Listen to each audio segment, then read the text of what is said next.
میں railway station پر کھڑا اپنی مطلوبہ گاڑی کا انتظار کر رہا تھا۔ رات کا وقت تھا، گاڑی کافی لیٹ ہو چکی تھی۔ میں بہت بیزار تھا۔ اپنا دستی سامان میں نے سامنے بینچ پر رکھا اور وہیں چہل قدمی میں مصروف تھا جب تیز بارش بھی ہونے لگی۔ اب تو میں اور بھی زیادہ کوفت کا شکار ہو چکا تھا۔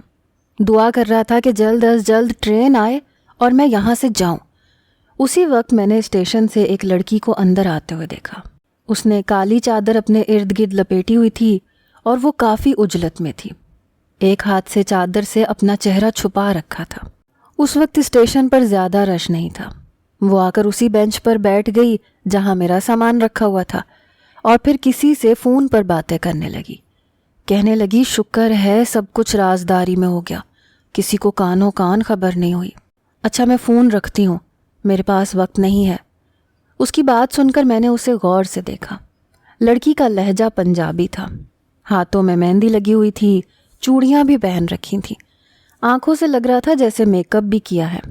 میں نے کپڑوں پر نظر دوڑائی تو پیلے رنگ کا جوڑا پہن رکھا تھا، اوپر سے کالی چادر سے خود کو ڈھانپ رکھا تھا۔ میں سمجھ گیا شاید یہ لڑکی بھاگ کر آئی ہے اور اب اپنے عاشق کو فون کر رہی ہوگی۔ میں نے گہری ٹھنڈی سانس لی۔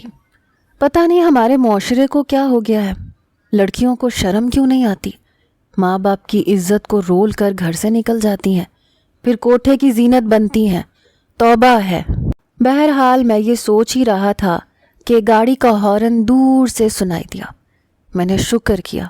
جیسے ہی گاڑی پلیٹ فارم پر لگی میں فوراً سے ٹرین میں چڑھ گیا تو ٹرین کے کافی کیبن خالی تھے۔ میں اپنی مطلوبہ جگہ پر جا کر بیٹھ گیا۔ کچھ دیر بعد وہ لڑکی بھی اپنا سامان اٹھائے ایک ایک کیبن میں جھانک رہی تھی۔ جس کیبن میں بیٹھا تھا وہاں اور کوئی نہیں تھا، اس لیے وہ بھی آ کر وہیں بیٹھ گئی۔ بار بار اپنا چہرہ چھپا رہی تھی۔ لیکن کچھ دیر بعد میں نے اسٹیشن پر چند مردوں کو آتے ہوئے دیکھا جو بڑی بےتابی سے ادھر ادھر دیکھ رہے تھے۔ ان میں سے ایک شخص کے ہاتھ میں پسٹل بھی تھا۔ وہ اپنے ساتھیوں سے کہہ رہا تھا تم ٹرین میں لڑکی کو ڈھونڈو، ہم ادھر ڈھونڈتے ہیں۔ میں سمجھ گیا کہ شاید یہ لڑکی کے بھائی ہوں گے جو اسے لینے آئے ہوں گے۔ اچھا یہ لڑکی پکڑی جائے، پتہ نہیں کس شخص کے ساتھ جا کر منہ کالا کرے گی۔ بہتر ہے کہ اپنے گھر کو لوٹ جائے۔ مجھے ایسی لڑکیاں ایک آنکھ نہیں بھاتی تھیں جو اپنے ماں باپ کی عزت کو روند کر گھر سے بھاگ جاتی ہیں۔ جیسے اس لڑکی نے ان نوجوانوں کو دیکھا، جلدی سے اپنی طرف کا شیشہ گرا دیا اور چادر سے اپنا چہرہ چھپانے لگی۔ میرا جی چاہا کھڑکی سے باہر جھانک کر آواز دوں اور کہوں کہ جسے آپ ڈھونڈ رہے ہو وہ یہاں بیٹھی ہے، لیکن کہہ نہیں سکتا تھا۔ پہلے ہی اپنی غلطی کی وجہ سے مجھے یہ دن دیکھنا پڑ رہا تھا کہ شہر سے سیدھا گاؤں جا کر مجھے پٹخا دیا گیا تھا۔ بہرحال میں چپ رہا۔ کچھ ہی دیر بعد دوسرا ہارن بجا اور گاڑی چلنے لگی۔ ان میں سے ایک نوجوان گاڑی کے اندر آ گیا۔ اس کا دھیان اس لڑکی کی جانب نہیں گیا، بس تیزی سے اس نے نظر چرائی اور واپس چلا گیا۔ ٹرین چل پڑی تھی اور اب تو کافی رواں دواں ہو چکی تھی۔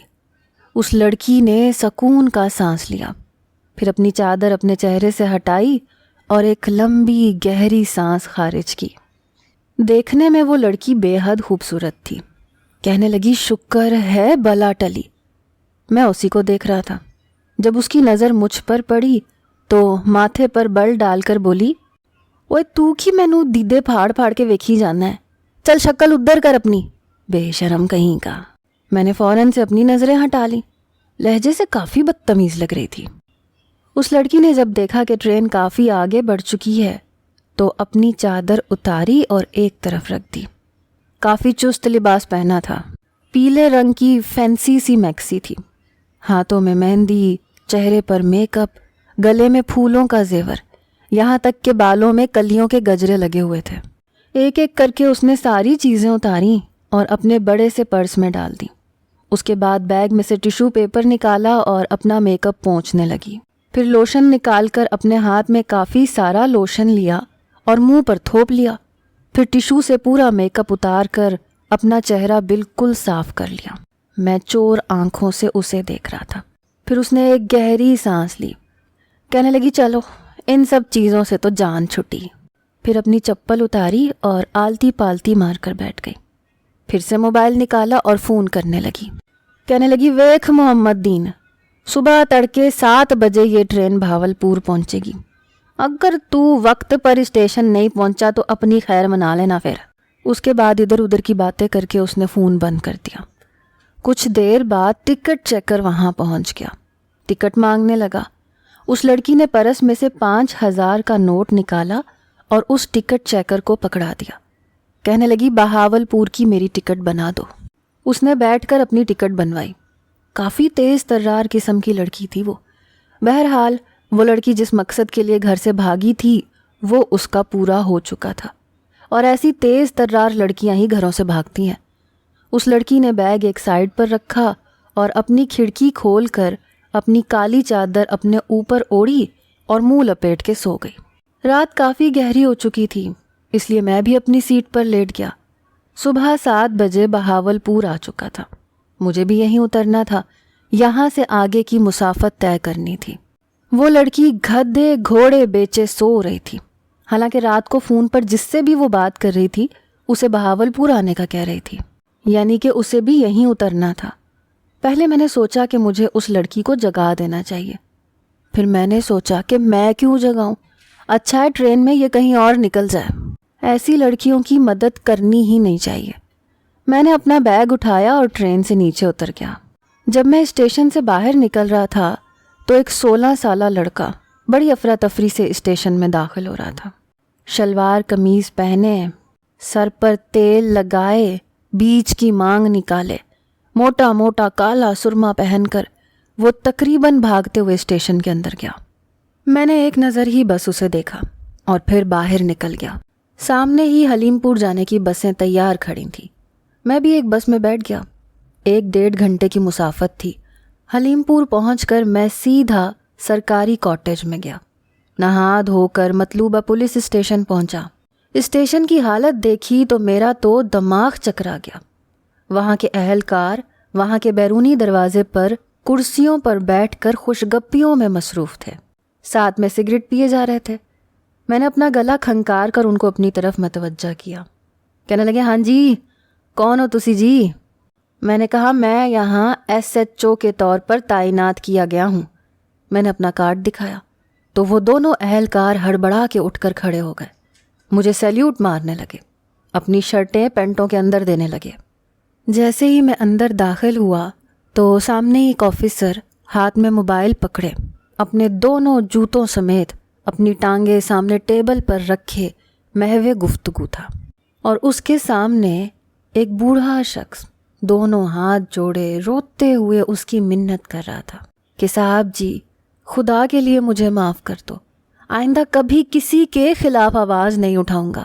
وہ پولیس آفیسر فون پر کہہ رہا تھا سن لیا آپ نے چودھری صاحب، اس کو بس 2 جوتے مارے ہیں، لائن پر آ گیا. آواز تو سن لی ہوگی نا آپ نے اس بے کرتوتے کی. ارے یہ کم نیچ ذات کے لوگ ہوتے ہیں، جوتے کی زبان سمجھ میں آتی ہے انہیں، وہ میں نے سمجھا دی ہے.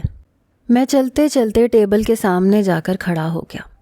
مجھے دیکھ کر اس نے اپنے ابرو اچکائے تھے. مجھ سے کہا کہ پوچھ رہا ہوں کہ کون ہوں بھائی، ادھر کیوں آئے ہو؟ میں نے کہا اپنا فون بند کر. میرا لہجہ کافی سخت تھا. اس نے مجھے سر سے پیر تک دیکھا. کہنے لگا جی کیوں فون بند کروں؟ میں نے کہا اس لیے کہ میں تم سے کہہ رہا ہوں کہ اپنا فون بند کرو. میری بات سن کر وہ فون پر بات کرنے والے کے ساتھ مخاطب ہوا. کہنے لگا چودھری صاحب میں آپ کو 2 منٹ بعد فون کرتا ہوں. یہ کہہ کر اس نے فون بند کیا. کہنے لگا کون ہے بھائی، اور یہ تڑیاں کس کو لگا رہا تھا تو؟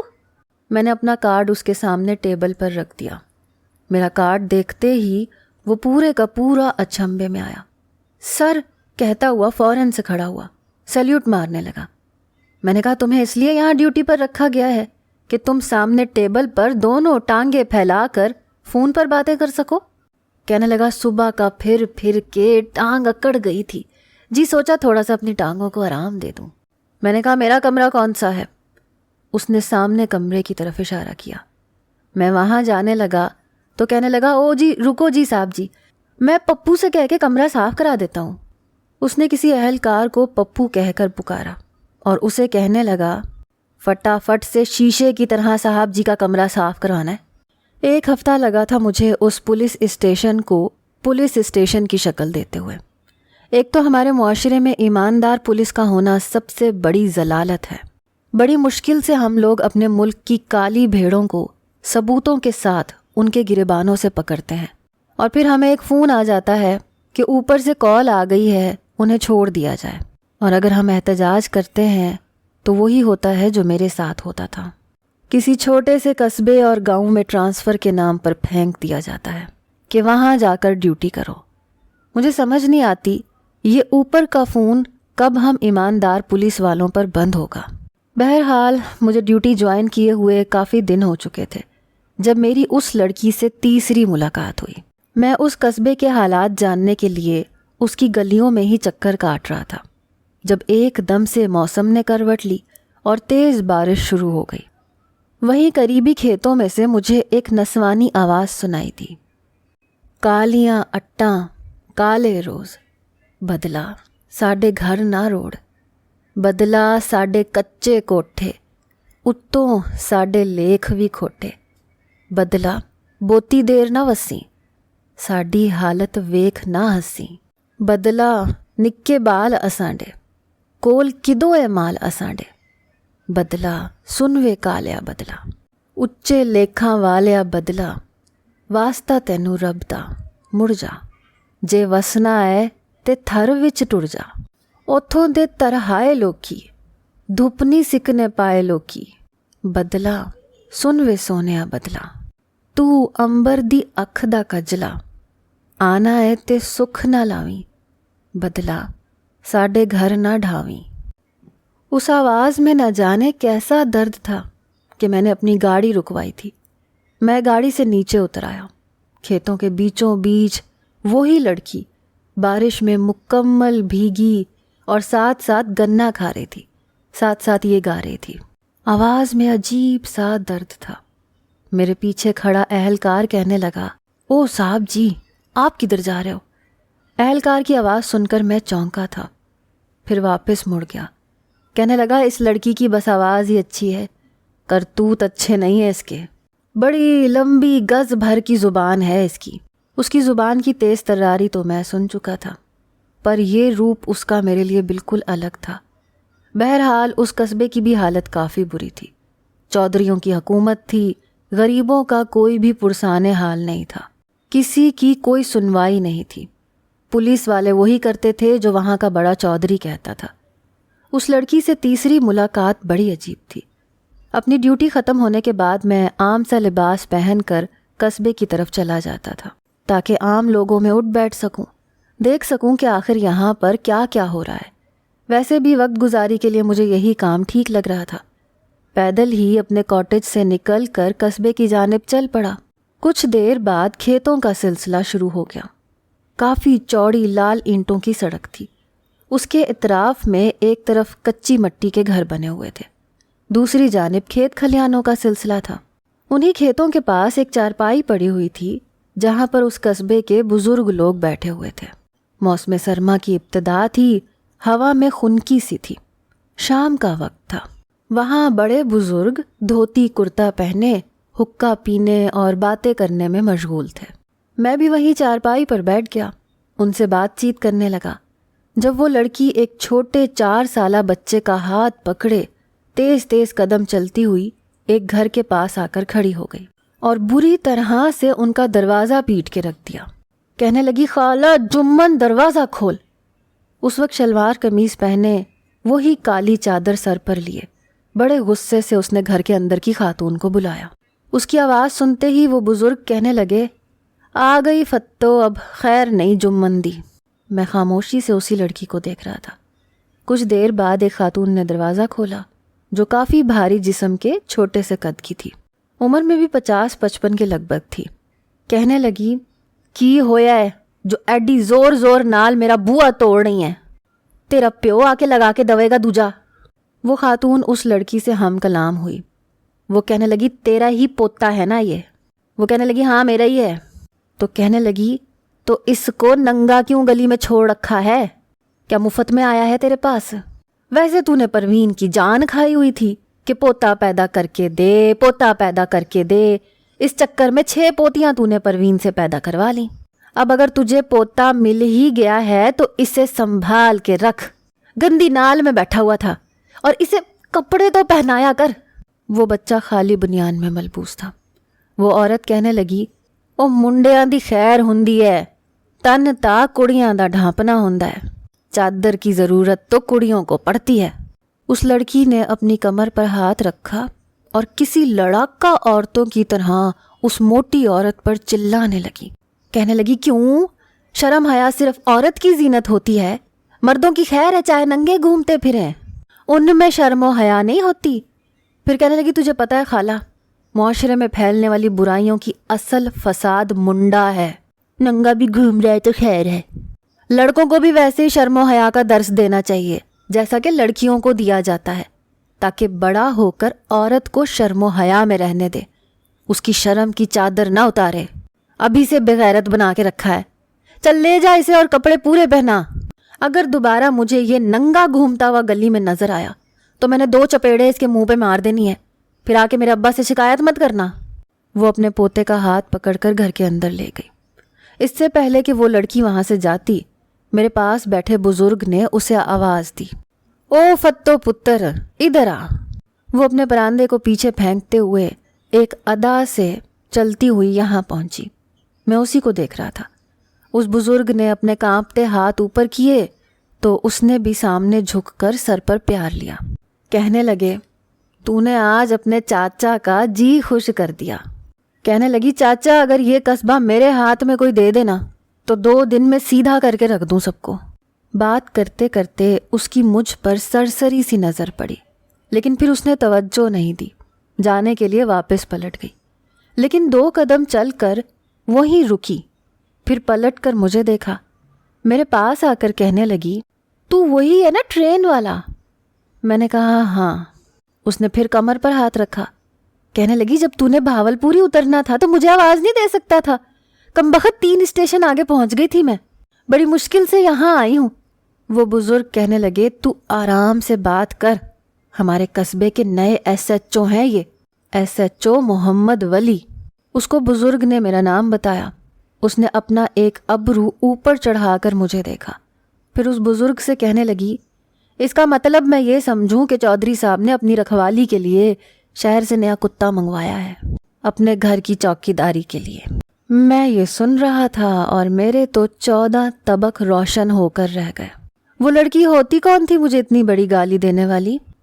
یہ کہہ کر وہ تو وہاں سے چلی گئی، لیکن میرا پارا ہائی ہو گیا۔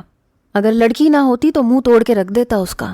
ٹھیک ہے، بدلحاظ ہے، بدتمیز ہے، لیکن مجھے کس خوشی میں کتا کہہ کر گئی تھی، وہ بھی گاؤں کے چودھری کا۔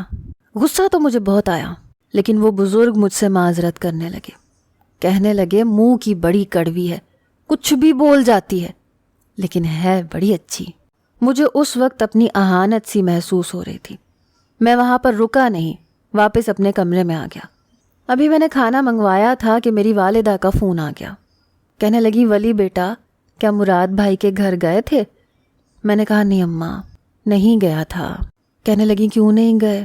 کتنی بری بات ہے، میں انہیں فون کر کے بتا بھی چکی تھی کہ ولی آپ کے گاؤں میں ٹرانسفر ہوا ہے، اب انہیں پتہ چلے گا کہ تم نے ڈیوٹی بھی جوائن کر لی ہے اور ان کے گھر نہیں گئے تو کتنی بری بات ہوگی۔ میں نے کہا اماں، میں یہاں کام کرنے آیا ہوں، آپ کی رشتہ داریاں نبھانے نہیں آیا۔ میں فتو نامی اس لڑکی کی بے عزتی نہیں بھول رہا تھا۔ غصہ مجھے اس پر آ رہا تھا، لیکن لہجہ میرا اپنی والدہ کے ساتھ سخت ہو گیا۔ کہنے لگی، میں کچھ نہیں جانتی، اپنا بوریا بستر اٹھاؤ اور آج کے بعد تم مراد بھائی کے گھر میں رہو گے۔ میں نے کہہ دیا ہے ان سے، اور مراد بھائی جان تو تمہارے منتظر ہیں۔ میں نے فون کیا تو کہنے لگے کہ ولی تو نہیں پہنچا۔ میں نے کہا اماں، میں ملاقات کر لوں گا، لیکن مجھے کہیں نہیں جانا، پلیز مجھے اس مصیبت میں مت ڈالیں۔ وہ کہنے لگی، کوئی مصیبت نہیں ہے، بس میں کچھ نہیں جانتی، تم کل ہی ان کے گھر میں شفٹ ہو جاؤ۔ میں نے اپنی والدہ کا فون بند کر دیا تھا۔ میں 30-32 سال کا تھا، لیکن شادی ابھی نہیں کی تھی، یا یوں سمجھ لیں کہ شادی سے کوئی دلچسپی نہیں تھی۔ میرے بڑے 2 بھائی تھے اور دونوں بھابیاں یہی چاہتی تھیں کہ میری شادی ان کی چھوٹی بہنوں میں سے ہو جائے کسی سے۔ اسی لیے دونوں دیورانی جٹھانی میں آئے دن کا جھگڑا رہتا تھا۔ دونوں ہی میری خوش آمد میں لگی رہتی تھیں۔ اماں بھی مجھے کہہ چکی تھیں کہ اپنی دونوں بھابھیوں کی بہنوں میں سے کسی ایک کو پسند کر لو۔ میں نے ان کے آگے ہاتھ جوڑے تھے۔ میں نے کہا معاف کریں مجھے سینٹ میں نہیں پڑھنا۔ 2 بہنوں کے فسادات دیکھ کر آپ کو سکون نہیں ملا جو آپ کو میری شادی کی بھی جلدی پڑی ہے؟ ان کی کوئی بہن آئے گی تو وہ بھی ایسی ہی ہوگی۔ اماں مجھے تو آپ بخش دیں تو بہتر ہے۔ یہ کہہ کر میں ہر بار شادی کی بات کو ٹال جاتا تھا۔ مراد نامی شخص میری اماں کا دور کا چچا زاد بھائی تھا، لیکن کئی بار شہر آ چکا تھا۔ جب بھی آتا تو ہمارے ہی گھر پر رکتا تھا۔ اماں ہر بار اس کی پیسوں سے کچھ مدد کر دیتی تھیں۔ میری ماں کو آپا آپا کہتا تھا۔ جب میرا ٹرانسفر حلیم پور ہوا تو اماں کو اپنا وہ کزن یاد آ گیا۔ میں نے سوچا کہ بس اگلے ہی دن ان سے میل ملاقات کر لوں گا، ساتھ میں معذرت بھی کر لوں گا کہ میں ان کے گھر پر نہیں رہ سکتا۔ اگلے ہی روز میں ان کے مطلوبہ پتے پر پہنچ گیا، جو کہ اماں نے مجھے پرچی پر لکھ کر دیا تھا۔ میں نے دروازہ کھٹکھٹایا تو ایک مردانہ سی آواز سنائی دی۔ کہنے لگے کون؟ میں نے کہا یہ مراد دین کا گھر ہے۔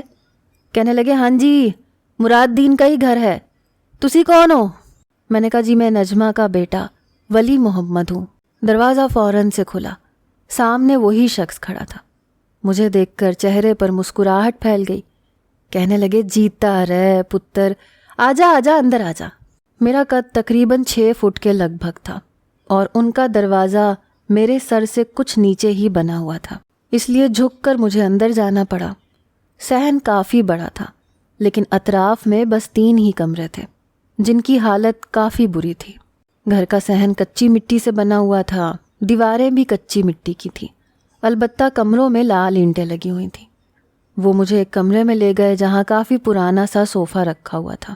دوپہر کا کھانا میں کھا کر آیا تھا، بس سوچا تھا کہ زیادہ تکلف کریں گے تو 1 کپ چائے کا پی لوں گا۔ اس سے زیادہ مہمان نوازی کا بوجھ ان پر نہیں ڈالنا چاہتا تھا۔ گھر کی حالت دیکھ کر ان کی مالی حالت کا اندازہ ہو رہا تھا مجھے۔ کچھ دیر وہ مجھ سے میری والدہ کے بارے میں پوچھتے رہے، گھر والوں کے بارے میں پوچھنے لگے۔ پھر کہنے لگے کہ آپا نے مجھے کہا تھا کہ تمہارا یہاں ٹرانسفر ہو رہا ہے۔ میں تو بیٹا کب سے اس انتظار میں تھا کہ تم یہاں آؤ گے۔ میں نے کہا کہ جی میں آپ سے ملنے تو آ گیا ہوں لیکن یہاں رہ نہیں سکتا۔ آپ کو تو پتہ ہے جی پولیس والوں کی نوکری، کبھی دن تو کبھی رات، خام خواہ میری وجہ سے آپ پریشان ہوں گے۔ میں ابھی بات کر ہی رہا تھا جب مجھے ایک نسوانی آواز سنائی دی۔ کہنے لگی ابا کدھر ہو؟ اس آواز کو سن کر وہ شخص کہنے لگا او فتو پتر ادھر ہی آجا، بیٹھک میں بیٹھا ہوں۔ فتو نام سن کر میرے دماغ کی گھنٹی بجی۔ آواز بھی جانی پہچانی تھی۔ میں ابھی سوچ ہی رہا تھا کہ وہ لڑکی پھر سے اندر آ گئی۔ مجھے دیکھ کر اس کے ماتھے پر بل پڑے۔ کہنے لگی او ایس ایچ او کے بچے، تو ادھر بھی آ گیا؟ میرے ابا سے شکایت لگانے آیا ہے؟